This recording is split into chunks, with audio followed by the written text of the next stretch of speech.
Shook, yeah.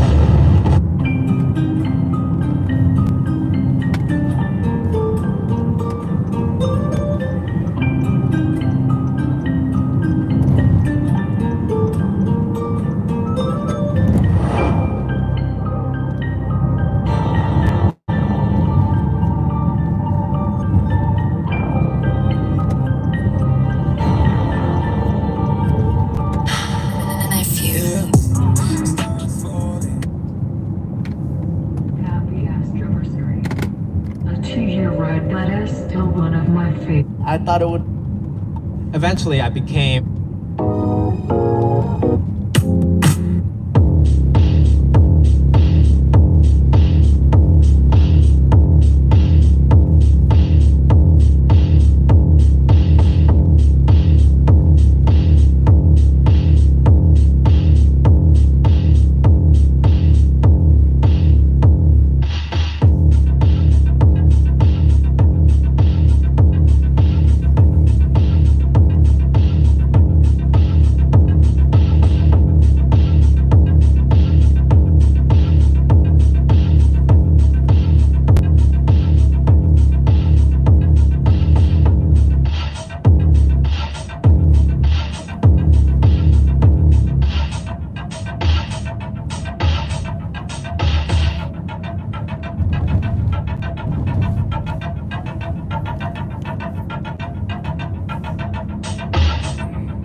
crowd tonight.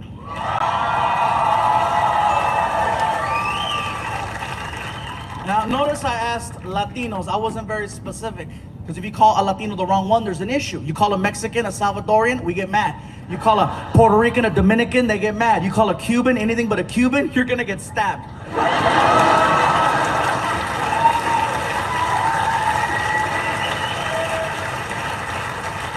So for everyone here and everyone at home, I have found a way to figure out who's who. It's very easy. All you have to do is listen to the way the person is speaking Spanish. You don't have to understand a single word, just listen to the flow. That'll let you know. For example, Mexicans, when we speak Spanish, we sound high. Seriously, you ask us a question, we drag it out. Hey bro, how's it going? Pues aquí nomás, hombre. Pues tú sabes, güey. You know, Cubans, I found out Cubans, you guys speak Spanish, like everything means something. It's very serious. You ask a Cuban a question, bro, where you going? Al baño, coño, carajo, why you wanna know? Just asking, dude. It's like, why is he yelling? I don't know. And I found out Puerto Ricans, you guys speak Spanish like there's a time limit. Ask a question, hey bro, what's up? Oh, mírame bro, el otro día estaba cogiendo, me estaba platicando que chacha Benito quiere saber lo que está pasando aquí nomás. Dame más gasolina. Just fast. Even Mexicans were like, hey, write that down. Quick. Another way is the beverage. The beverage will let you know who you're dealing with. For example, a Mexican's preferred drink of choice is tequila, okay? A Puerto Rican's preferred drink of choice is either Don Q or Coquito, right? And a Cuban's preferred drink of choice is coffee. Now let me tell you how I know about this one. So a few years ago, Martin and I were doing a show at the Improv in Miami, and after the show was over, I was talking to Martin and said, hey bro, I said, we gotta try out some of this Cuban food everybody's been talking about. It's our first time here. And so we go outside to catch a cab. I figured something out, and that is Cubans cover the rainbow. Cubans and Puerto Ricans, you go from really, really white all the way to freaking navy black, just hardcore. Wesley Snipes, just dark, Scuro, El Negro, hardcore, you know what I mean? I didn't know that there was such a thing as a black Cuban, because we get in the car and we're speaking Spanish, and this guy turns around and he's black, and he's like, ¿Dónde quieren ir? Where you wanna go? I'm like, oh my God. It freaked me out. I thought the partition was tinted. I didn't know. So he's yelling at us, ¿Dónde quiere ir? I'm like, dude, why is he yelling? I said, listen, we want to go somewhere to get some authentic Cuban food. Where can we go? And then he takes us to this place called Calle Ocho, which, for everyone at home, Calle Ocho is Spanish for 8th Street, and it's an area where, you know, it's very authentic. And he takes us to this restaurant called La Carreta, okay?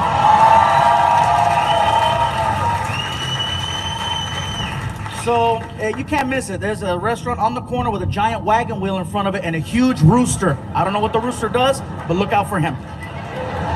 We walk inside, and I think, what was it, Martin, like 2 or 3 o'clock in the morning when we went in? Easy 3 in the morning. Easy 3 o'clock in the morning. We sit down at this table, and we're looking at the menu. We're trying to figure it out, and there's all kinds of bananas and all kinds of weird stuff. I'm like, I didn't know that. Okay, bananas, fine. Okay, let's do this.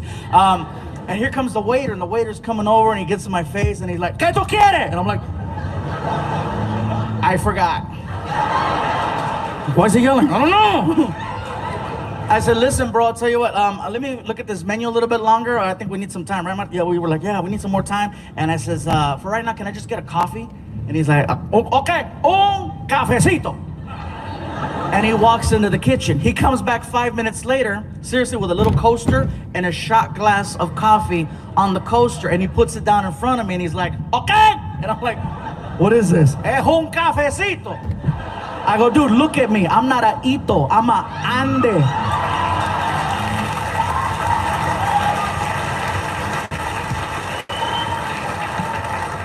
And then I started thinking, maybe he knows who I am. I get the joke. Bring the... And I said, bro, what is it? I go, no. Bring me a full-size cup of coffee. Take this back in the... I was frustrated. So the guy's like, okay, and what you want? Okay. So he grabs it, all pissed off, and then he goes in the kitchen and he starts talking trash to one of the cooks. He's like, Manolo, and then he comes back, with a bowl of Cuban coffee, okay? And he puts it down in front of me and he won't leave the table. He's like, okay? And I'm like, okay, okay, okay, okay. Oh, I get it. He wants me to make sure this is what I want, what I want, right? So I pick up the bowl and I take a little sip of it. And when the coffee hit my tongue, I was like, oh my God, this is the most concentrated coffee I've ever had. It was really, really strong. And then it clicked. That's why they bring you a little shot glass of this stuff. So now I don't want to look stupid making him take a bowl of coffee back in the kitchen. So I picked it up to my face again and I drank the whole thing.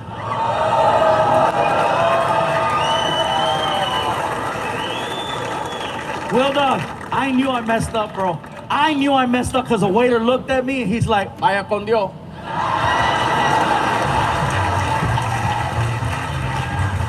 He goes back in the kitchen, he's like, Manolo, call 911. 10 minutes go by, you guys. I am so wired. That coffee is strong. That is the only way in the world Cubans can make that swim.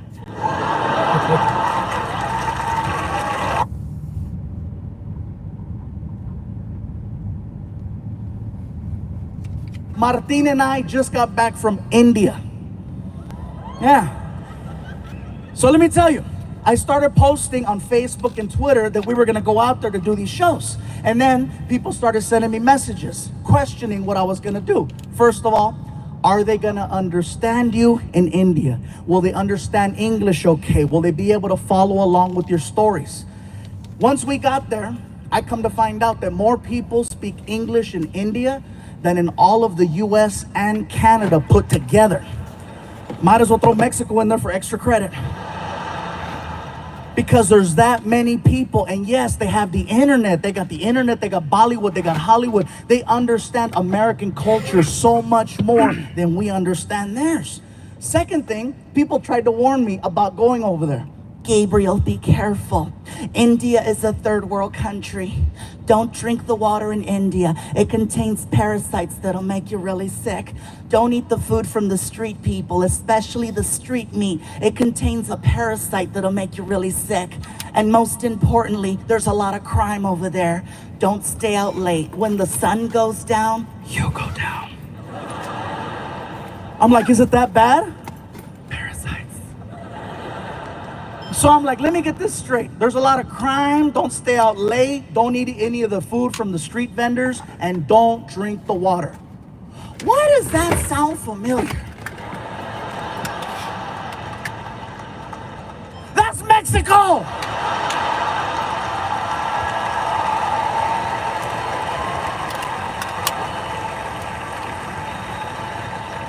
When Martin and I got over there, we found out that Indian people and Mexican people have so much in common, you guys. I'm telling you, it's insane how similar we are, especially the food. The food is so similar. For example, Mexicans love tortillas. Indian people love naan bread, which is a fluffier form of a tortilla. Mexicans love chicken. Indians love chicken. Mexicans love hot and spicy. Indians invented hot and spicy. Most popular drink in Mexico is Fanta. Most popular drink in India is Fanta. Indian people worship cows. Mexicans love barbecues. A lot of similarities.